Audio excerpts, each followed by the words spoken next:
Terus kenapa kalau kita dihidupkan kembali dalam Al-Quran akan memilih bersedekah, bukan sholat, bukan haji dan lainnya? Surat Al-Munafikun ayat 10, kalau nggak salah bunyi seperti ini. Bismillahirrahmanirrahim. Wa anfiqu mimma razaqnakum min qabli ayatiya ahadakumul maut fayaqul la rabbi laula akhradani ila ajalin qarib fa asaddaqu akum minas sholihin. Ini loh Kang, ayat itu maksudnya.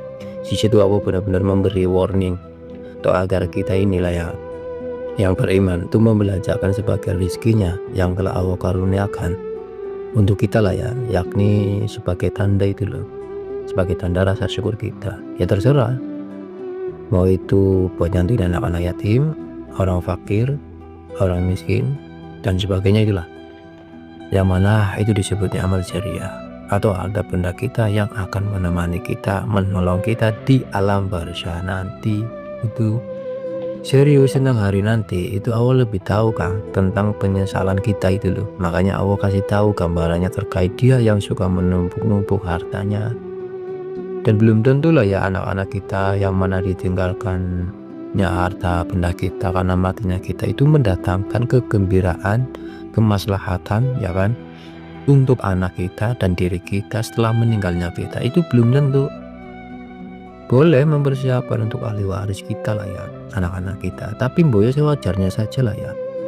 Masa sampai-sampai lah ya kebaikan untuk dirinya sendiri nanti itu nggak kepikiran, kan aneh lah ya. Dibilang bodoh dia kaya, dibilang kaya tapi harta bendanya nggak bermanfaat untuk dirinya. Aneh kan? Aneh.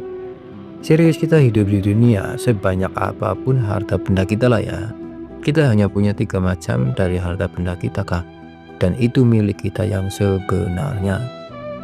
1. Akal tafa abnaita, apa yang sudah kita makan. 2. Aula pista fa ablaita, itu apa yang kita pakai di mana itu sudah lusuh. 3. Auta sodak alfar am boita, itu dan apa yang kita sedekahkan di mana itu sudah berlalu. Lah ya, siapa yang mau makan sisaan dari kita lah ya, siapa yang mau pakai pakaian kita lah ya setelah matinya kita itu loh ya kan. Kalau uang, rumah, emas, mobil udah bakalan berebut ya kan. Kembali ke pertanyaan lah ya, kenapa memilih sedekah ketimbang sholat, puasa, haji dan seterusnya? Bagi dia yang sudah mati, tahu dan sadar betul, misal pun Allah ngasih kesempatan untuk dirinya lah ya hidup kembali, maksudnya tadi orang kaya yang suka menumpuk-numpuk hartanya, itu dia akan hamburkan uangnya untuk kemaslahatan umat dan dirinya. Dengan dirinya itu sibuk apa ya, sibuk bersedekah itu loh.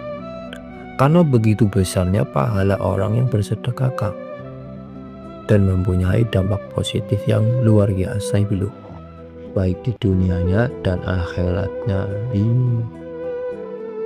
Ya selain membahagiakan orang lain juga dirinya ya kan. Dan gak ada lah istilah dia yang gemar sedekah itu menjadi miskin, gak ada. Minimal lah misal dilihat kurang materi, tapi hati dia nggak ada kurang-kurangnya itu. Juga di dalam barzah lah ya, amal kita yang berbentuk sedekah tadi itu dapat menolong kita memadamkan panasnya siksa kubur atas diri kita. Itu lebih jelas. Ini Al-Quran yang ngomong, yang menceritakan, bukan saya. Jadi ini ajaran Allah atau petunjuk Allah yang serius untuk dia yang demen menumpuk-numpuk harta bendanya alias kikir. Dan inilah gambaran dari surat Al-Munafikun itu deh. Lah ya, sholat, haji, puasa dan seterusnya itu untuk diri kita sendiri ya kan. Kalau sedekah kita kan, tapi ya bukan berarti hidup kita ini memprioritaskan sedekah saja sehingga dirinya nggak mau yang sholat, nggak mau yang puasa, nggak mau yang haji dan seterusnya itu loh. Itu ya namanya tersesat lagi, dan gak gitu konsepnya. Orang sekarang terlalu cerdas apa ya, sehingga gampang menyimpulkan itu loh, yang mana pahamnya didapat dari kajian dalam potongan video. Misal, masa sudah tahu wajibnya sholat, wajibnya puasa, haji dan seterusnya, lantas mengetahui tentang ayat yang dimaksud itu mendadak goyah keimanannya.